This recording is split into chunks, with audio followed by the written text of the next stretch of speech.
executive producer will be raising one of these guys, and today CCI will announce the names of Spike's littermates, so check that out. Thanks for joining us. I'm Dana Perino. Here's Trace Gallagher in for Shep.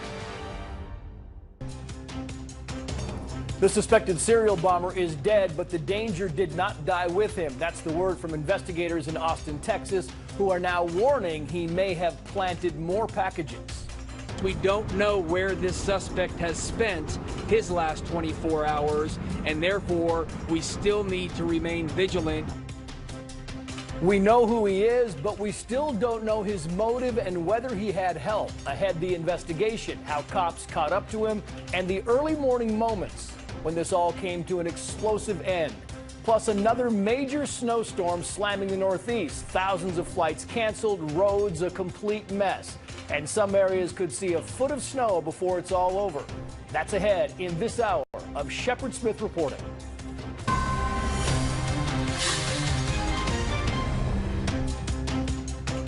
I'm Trace Gallagher in for Shepard Smith. Police near Austin searching for other possible explosives that the suspected serial bomber may have planted before he died. They are now clearing an area around his home, and we still don't know for sure that he was acting alone. Investigators ID'd the suspect as 23-year-old Mark Condit. SWAT teams closed in on him early this morning. Police say they spotted his SUV near a motel and then followed him. They say he died after he drove into a ditch, set off a bomb in his vehicle, and after an officer opened fire. But officials say the threat may not be over yet. We do not know where he has been in the past 24 hours, and we need your communities to remain vigilant as well. And again, if you see something that looks suspicious, if you see something that's out of place, if you see something that gives you concern, call 911. Police have ordered evacuations in a neighborhood in Pflugerville. That's a suburb northeast of Austin. That's where the suspect lived with his two roommates. The feds say they're using a robot to check the area. Investigators say they haven't uncovered a motive, but they have some potential clues. We'll have more on that in a moment. First, newly released surveillance images show the suspected bomber dropping off two packages at a FedEx store. Investigators say one of the two packages later exploded on a conveyor belt at a FedEx facility in Schertz. That's south and west of Austin near San Antonio. That was the fifth bombing to terrorize the Texas capital city of Austin in less than 3 weeks. Cops say the first three package bombs were placed on people's doorsteps on the east side of Austin. Those explosions killed 2 people and injured 2 others. A fourth attack happened on the other side of town last Sunday. Police say 2 people triggered a tripwire in that bombing and were injured. Today, the man blamed for those bombings is dead, and some of his victims now know that his last moments on Earth were marked by the same explosive agony he inflicted on them. Let's get to the chief correspondent, Jonathan Hunt. He's live in Round Rock, Texas. That's a suburb of Austin where the suspect died. Jonathan, talk us through how they tracked this guy down. Well, it was an extraordinary and combined effort by federal and local law enforcement. They got their big break when he walked into that FedEx store in the Sunset Valley suburb of Austin. We were there yesterday. Clearly, there are more than a dozen ceiling-mounted surveillance cameras in that store, and some of those caught pictures of him wearing that wig and the gloves. But the investigators were able to get a positive ID on him. From that, they were able to get the vehicle he was driving. They were able to get his cell phone number, and then, Trace, those two things came together here outside the Red Roof Inn in Round Rock in the early hours of this morning. He had had that cell phone turned on, but for some reason, a source tells me that he turned the phone back on. That is when the cops realized that he was here at the Red Roof Inn behind me. They moved in. They found him in that vehicle. But as they were waiting for a SWAT team, he started driving away. But the SWAT team was arriving at about the same time. They moved in, they pinned the vehicle, and it was at that point that Mark Anthony Condit, as the suspect has been identified to us, detonated some sort of explosive in the car. That is apparently what killed him, although there was also a shot fired at that point by one of the officers nearby. That vehicle, which from what we could see was an old model Nissan Pathfinder, was towed away about a couple of hours ago from this scene, towed right past us here with a large police escort. That obviously will be something that the investigators will be poring over very closely as they search for more evidence in this case. Trace. And going forward, Jonathan, what's the latest on the investigation? Well, right now, the investigation is centered on the town of Pflugerville. That is where Mark Condit lived. He had two roommates there. They have both been questioned. One of them, we still believe, is still being questioned by police. They have apparently both been cooperative. They are not considered at this point suspects in this. Police are also questioning immediate family members, also, we are told, being cooperative. They have, by the way, sealed off a fairly large area of Pflugerville in the vicinity of Mark Condit's home. That logic would tell you means that they are concerned that there might be explosive devices either in his home or in the immediate surrounding area. They're also obviously, Trace, as the governor of Texas told us today, poring over every single part of Mark Condit's online presence. Listen here. He did not destroy his digital footprint. It's my understanding that he went dark. He kind of closed down access to his accounts that made it more difficult externally for us to be able to tap into it. But I think there was a treasure trove of information in his house, as well as digital information that should shed light more upon who he is, what he was doing, why he was doing it. Now, one of the things they are looking at online is a blog that was written by someone calling himself Mark Condit in 2012. In that blog, the writer criticized gay marriage and abortion. Now, we do not know at this point whether that has anything whatsoever to do with this case, but it is very obviously something investigators will be looking at, Trace. Yeah, his social media footprint will be scoured. Jonathan Hunt live for us just outside of Austin. Jonathan, thank you. Let's bring in Terry Turchi, a former Deputy Assistant Director of the FBI's Counterterrorism Division. He led the task force that caught the Unabomber back in the 1990s. And Terry, great to see you here. You know, you see there was a lot of parallels drawn between the Unabomber and this bomber in Texas, but the Unabomber did not want to be caught. I mean, he went on for 18 years. This guy left a big trail. We're talking about receipts that investigators followed. There was surveillance video, his online, his social media profile. What do you make of this whole spree where he literally walked into a FedEx store and he must have known there were people watching? It's very interesting, Trace. He had on a disguise, and the Unabomber, of course, wore disguises as well. And I think we're going to find out as they start going through all of these written records and online sources that they're going to come up with for him, that he probably studied the Unabomber. He probably studied and was kind of a scholar of other serial bombers like Eric Robert Rudolph, the Olympic bomber. And I believe when he walked into that FedEx store, he did a couple things. First of all, he was getting much more confident. He'd gotten away with a number of bombings since March 2nd. As far as he knew, no one had a clue as to who he was. And he thought that disguise was going to keep him from being identified. I really do believe that. And yet, it never happens that way. And the other aspect of this is all of these people, whether it's Eric Rudolph or whether it was a fellow named George Matetsky a number of years ago, or the Unabomber, they get very cocky and they think they're gonna never be found. I think, Terry, it's important to point out that this FedEx surveillance video that they focused in on so keenly, that was taken on Sunday. So this thing went down early this morning. So you have the better part of 2 full days where investigators have no idea where this guy was, what was he doing. What do you think the odds are that there may be other packages? I mean, this guy's pace was unbelievable in the last 8 days. So what do you make of this? Do you believe there might be other packages somewhere else? His pace was very troubling, and that is the big concern, Trace. There certainly could be, and The only thing you would do now is you would err on the side of that there are packages out there, and you would still have that community mobilized. Look at what's happening now as they're trying to very cautiously approach that house and get ready to search it. They have to be awfully careful in going in there. Now, to their advantage, there's a couple roommates in there. At least they have somebody to talk to, and they can kind of navigate their way through this. But they have to be very careful as to what could be there. Remember, this guy put the tripwire bomb out as one of his fourth effort, and he could have put a booby trap somewhere in there, even unknown to his roommates. So they have to be careful and proceed with caution there, and they have a big job on their hands because they have to get through all that to then get to anything he might have written or put down on any kind of piece of paper that could indicate where he has a place where he's built bombs, experimented with bombs, or placed other packages, and that's what they're really after now.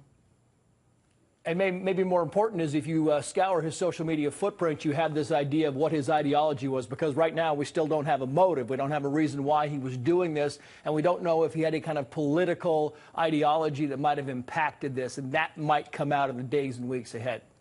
That's exactly right. And what's interesting, Trace, is that so far, this little piece of what we know about his feelings on abortion back in 2012, his feelings on gay marriage, or on gay, the issue of gay people in our society and everything, that's exactly what Eric Rudolph used as his excuses and justifications for the Olympic Park bombing, the killing of people at abortion clinics and gay nightclubs. That's exactly what he did and wrote about.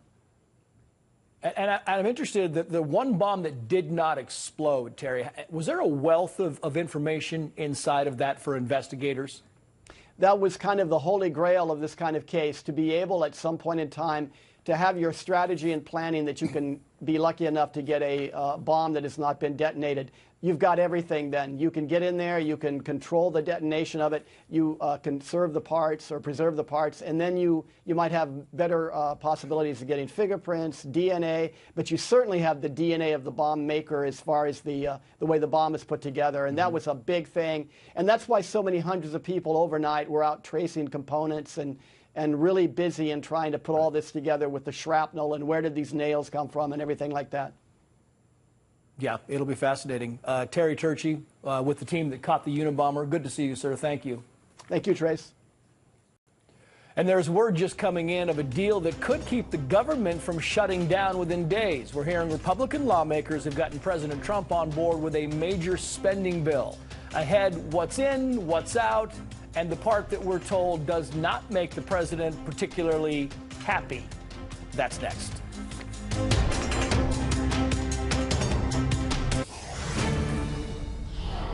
Breaking news and a live look now at the White House, where Fox News has learned President Trump is now on board with a spending bill to avoid a government shutdown Friday night.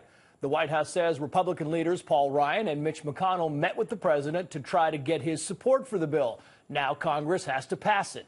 The chief congressional correspondent Mike Emanuel is live for us on Capitol Hill. Mike.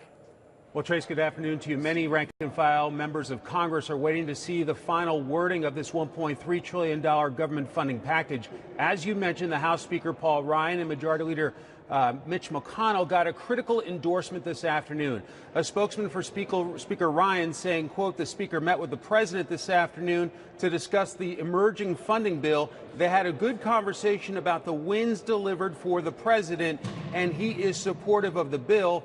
But a former House Budget Chair expressed frustration with this last-minute funding drama.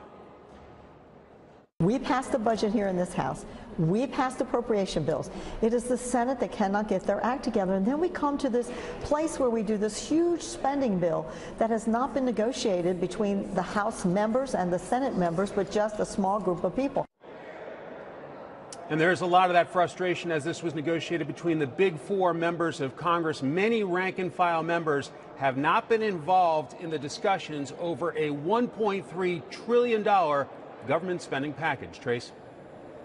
Adds a bunch of money. What about the Democrats, Mike? What are they saying? Well, House Democratic Leader Nancy Pelosi told reporters just moments ago they're getting to a place where they think they can support this package. Some are celebrating what they see as wins in it, including $4.7 or so billion to fight the opioid epidemic. Another leading House Democrat talked about expressing optimism that a deal was coming together. It appears to be as though things seem to be moving forward. So we hope there is no shutdown. We don't believe that's the way we should be governing. We certainly hope we don't go back to CRs. That's also not a good way to govern. We've continually said that, and we'll wait and see what happens. It does include $2 billion in new money for school safety and following the attack at Parkland High School in Florida. It also includes a bipartisan background checks measure for those seeking to purchase weapons, and so some other items of interest also part of this package. Trace. The Chief Congressional Correspondent Mike Emanuel live on Capitol Hill. Mike, thank you. President Trump's advisors apparently tried to warn him not to congratulate Russian President Vladimir Putin on his re-election. But President Trump may not have gotten the message. And now the president is tweeting about his call with Putin. The details on the tweet and more next.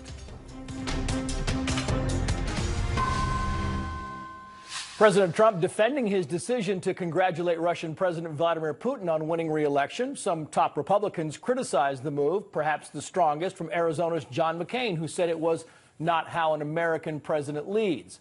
President Trump also speaking out after we learned aides tried to warn him not to offer Putin congratulations. A senior administration official confirms to Fox News they put it in the president's briefing memo in all caps, quote, "do not congratulate." But the official says the president may not have seen the warning. Let's get to the chief White House correspondent, John Roberts. He's live for us at the White House. John. Trace, good afternoon to you. The president taking to Twitter a short time ago in a lengthy tweet to say he has no regrets about congratulating Vladimir Putin on his election victory in Russia over the weekend. The president tweeting, quote, "I called President Putin of Russia to congratulate him on his election victory. In the past, Obama called him also. The fake news media is crazed because they wanted me to excoriate him. They are wrong. Getting along with Russia and others is a good thing, not a bad thing. They can help solve problems with North Korea, Syria, Ukraine, ISIS, Iran, and even the coming arms race. Bush tried to get along but didn't have the smarts. Obama and Clinton tried but didn't have the energy or chemistry. Remember, reset, peace through strength." Now to that memo that you were talking about, Trace. Fox News has been told that the National Security Council included a memo in the president's daily briefing book to sort of get him up to speed on what should be talked about in the call with Putin. That memo included a warning in all caps at the top that said, "do not congratulate." But White House officials say the president may have never seen that memo. The reason why? The Putin call happened early in the day. The president was making it from the residence, and rather than an in-person briefing in the Oval Office by his national security team, the president had a conference call with H.R. McMaster and other members of his national security team to go over what should be said in the call with Putin. And we are told that this idea of "do not congratulate him" was never articulated during that call. For some reason, even though it was in all caps in the memo, it was not a priority during the call. But now the White House is frustrated, furious, you might say, over the idea that there is another leak of classified information. The Chief of Staff, John Kelly, said to be, quote, "frustrated and deeply disappointed that the contents of the memo leaked." On Capitol Hill today, there was some criticism that the president congratulated Putin, but more concern about the leak, at least from Senator Marco Rubio. Listen here. I don't like what he did, but I really hate that there's someone in his inner circle that's willing to leak this stuff. And if you don't like working for the president, you should resign your job. One of the president's biggest critics, the former CIA director John Brennan, said he thinks that the president is soft-pedaling it with Putin because he's afraid of him. Listen to what Brennan said this morning. Well, I think one can speculate as to why, that the Russians may have something on him personally, that they could always roll out and make his life more difficult. Clearly, I think it's important for us to be able to improve relations with Russia. But the fact that he has had this fawning attitude toward Mr. Putin has not said anything negative about him. I think continues to say to me that he does have something to fear and something very serious to fear. The White House thought it had buttoned down the leaks of classified information that were plaguing the administration early in 2017. It appears they do still have a problem. White House officials tell Fox News, Trace, that they are looking for the leaker. If they find that person or persons, those people, that person or those people will be fired, and that what they did, because it was classified information, may be illegal. Trace?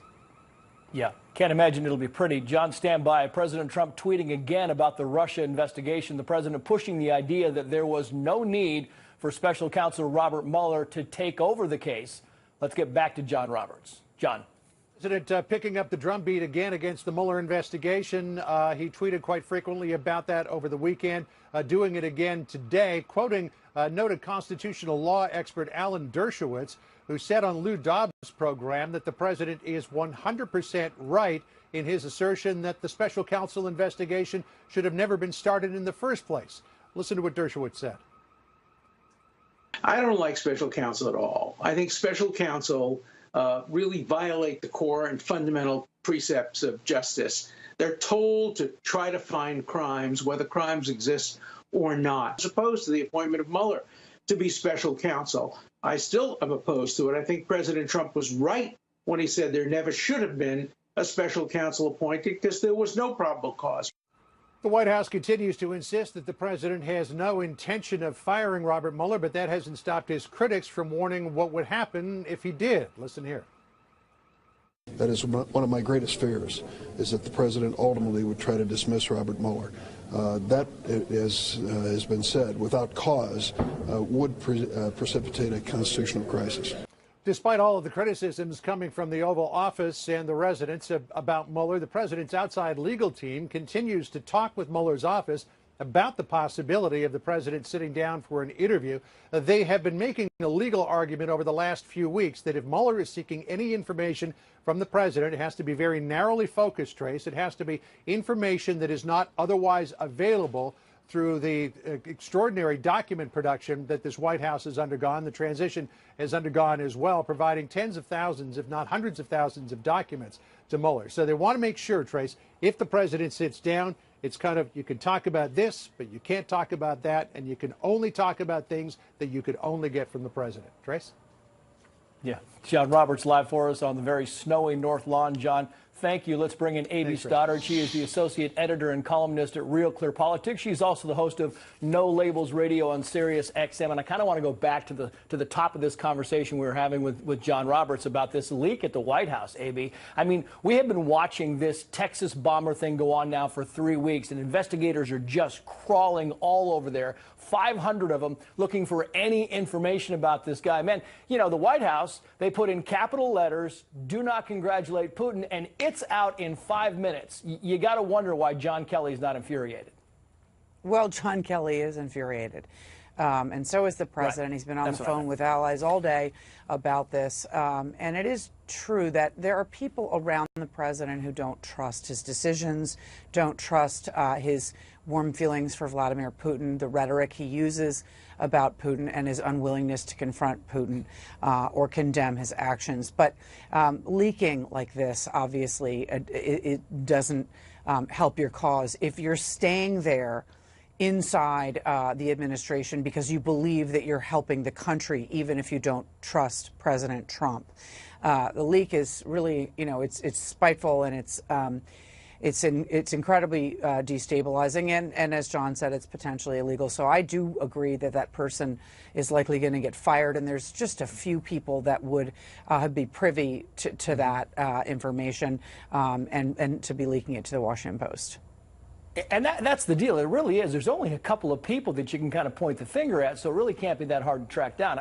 I want to move on, A.B., if I can. You know, you look at these tweets where the president's going after Mueller, and you look at this Pew Research poll, and it says pretty much that Republicans don't think they're going to find collusion, and Democrats think the Mueller probe will find something. When the president tweets these attacks on Mueller, who is he trying to convince? Who is he trying to sway? Right. Well, that's a really interesting question, because he's definitely on a campaign to discredit whatever is found at the end of this investigation and to discredit Bob Mueller himself. You know, his followers, his supporters, his voters, his fans, his allies are already in his corner, and they're not going to change their mind. And he's probably trying to convince more than 35% of the country who approves of him, or 38, depending on the poll. When I speak to Republican members of Congress, upon whom this is an incredibly onerous burden, because they will be put in a very, very difficult situation should he go ahead and fire Attorney General Sessions or Deputy Attorney General Rod Rosenstein, who are much more consequential than him trying to fire Mueller. Basically, that's how he would do it, is he would go above Mueller and saying, you know, this is distraction when he has his legal team say he's not going to fire Mueller. He's not going to. He's going to fire people over Mueller so he can railroad the investigation. Yeah. And when you speak to lawmakers, you know, they're very uncomfortable about this. They refuse to have a public fight with President Trump on the firing of Mueller. So you hear them say things like, Bob Mueller's great, it's a credible investigation, he needs to do it, you know, uninterrupted and unimpeded. But they don't want to pass a bill to protect Mueller. They don't want to have this fight with President Trump. But if you talk to them, they are not persuaded that this investigation is corrupt or crooked or has been discredited by President Trump. And we just played that bite from Alan Dershowitz saying that he doesn't like special counsels because the scope of their probe is unlimited. And you kind of believe that, you know, the president's not really concerned about collusion here. He's concerned about the wider scope of this investigation is kind of your thinking on this, A.B. Well, it's a lot of people's thinking. I mean, Bob Mueller has, as you know, an order that permits him an extraordinarily broad jurisdiction in this matter. He's going to go where things take him in the investigation.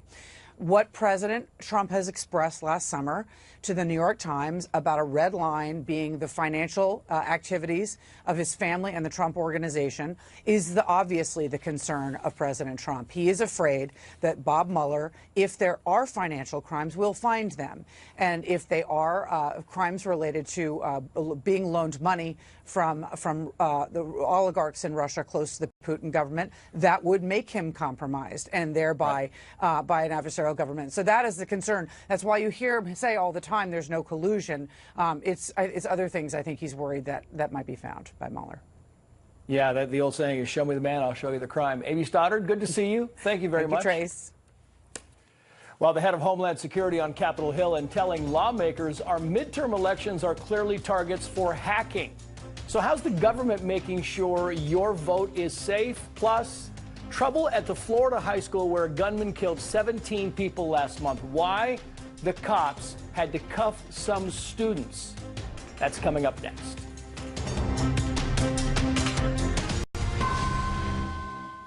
Senators getting the chance to grill two Homeland Security chiefs about election security. Just yesterday, members of the Senate Intel Committee recommended steps to protect what they call outdated and vulnerable voting systems.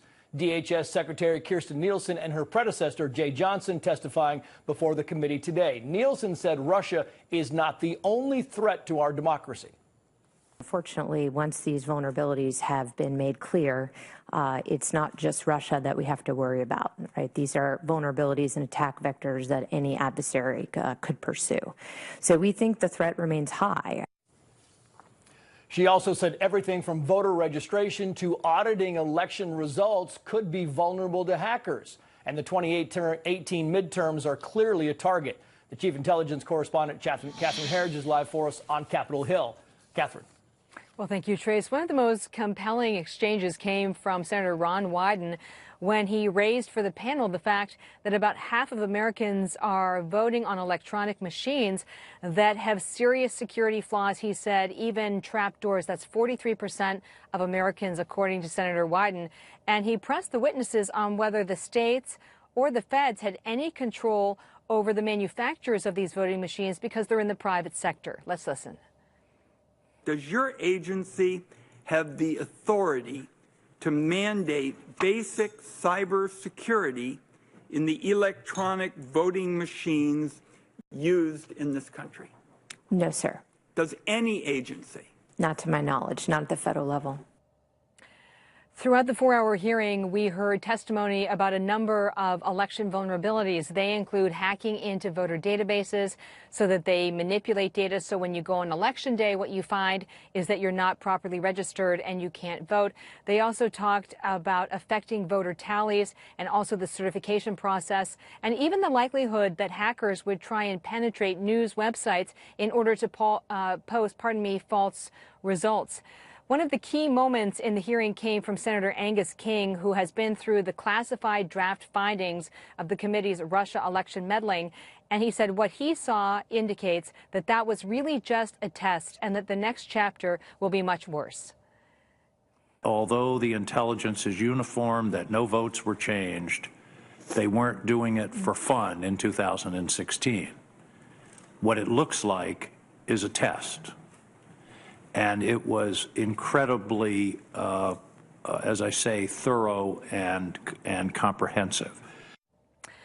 The Homeland Security Secretary testified that they've made considerable progress in making sure that state election officials have the security clearances they need to get access really in real time to this highly classified information about election interference. But you're talking about 150 people who would need that level of clearance, and they're just reaching about the halfway point, Trace. And Catherine, there was a lot of finger pointing about 2016. Look, every time you get this topic on the Hill, it's almost like relitigating what happened in the fall of 2016. And there was a pretty remarkable exchange with Senator Dianne Feinstein and Secretary Johnson, who at that time was the head of Homeland Security, about the decision to put out this public statement in October of 2016 blaming Russia. And Secretary Johnson testified today that it never really got any media traction because there was an upcoming presidential debate, and there was also the Access Hollywood tape. Let's listen. Senator, the American people were told. Not sufficiently in any way, shape, or form to know that there was a major active measure going on, perhaps by a foreign power. One of the extraordinary things we learned at the hearing today is that 21 states were really affected by this Russian campaign, penetrated or probed in some way. And yet to this day, we still don't know which states were affected. And Senator Feinstein said that's a major problem because they can't be allowed to sort of hide behind this idea that they don't want to be victim shamed for what happened, Trace. Yeah, Catherine Herridge live for us on Capitol Hill. Catherine, thank you. Let's bring in Tom Kellerman. He's the Chief Cybersecurity Officer for Carbon Black, Inc., a security firm. And Tom, I was reading your talking points and I was fascinated by the fact that you guys did a poll of some 5,000 people, and 1 in 4 of those are freaked out. They're concerned about fraud in cyber voting. Yeah, it's tragic. Disillusioned voters essentially won't come to the polls because they believe that there's foreign interference in the election. And that's compounded by the reality that most of these voting machines don't actually have endpoint security. These voting machines themselves are not insulated from cyber attackers. The problem is far worse than we can possibly imagine. Yeah, I mean, so the big recommendations coming out of this thing kind of pare it down. They had a bunch of them, but the big ones were, look, we need to have voting machines that have paper audits. You know, you need to make sure that none of these voting machines are in any way connected or can be connected to the internet. And you need to have better communication between the federal government and the states. Is that a good start? Is it enough? Where do they need to go from there? It's not enough. Essentially, there's technology out there that allow you to protect these machines from any infiltration. See it as kind of a cyber surveillance camera. Endpoint detection and response capabilities must be deployed upon these machines to insulate them from these sophisticated threat actors. And the federal government should be funding the states to allow them to actually procure these types of assets. Yeah, but the states aren't really doing enough to protect their own system. Is that a fair assessment on this, Tom? It's a very fair assessment. Some states are better than others, but those states are actually being targeted by very advanced adversaries. And the Russians are highly sophisticated, as are the Chinese, and now the Iranians have attack capabilities that are on par with those entities. Yeah, and you talk about other people, because that was one of the big things that the DHS secretary was saying is, look, we need to be careful because it's not just Russia. There are others out there who want to do the very same thing very quickly. America as a whole, across all of our infrastructures, is highly vulnerable to this type of cyber colonization. And we really need to address the fact that we're woefully inadequately secured against this threat. Yeah. Tom Kellerman, thank you, sir. Good to see you.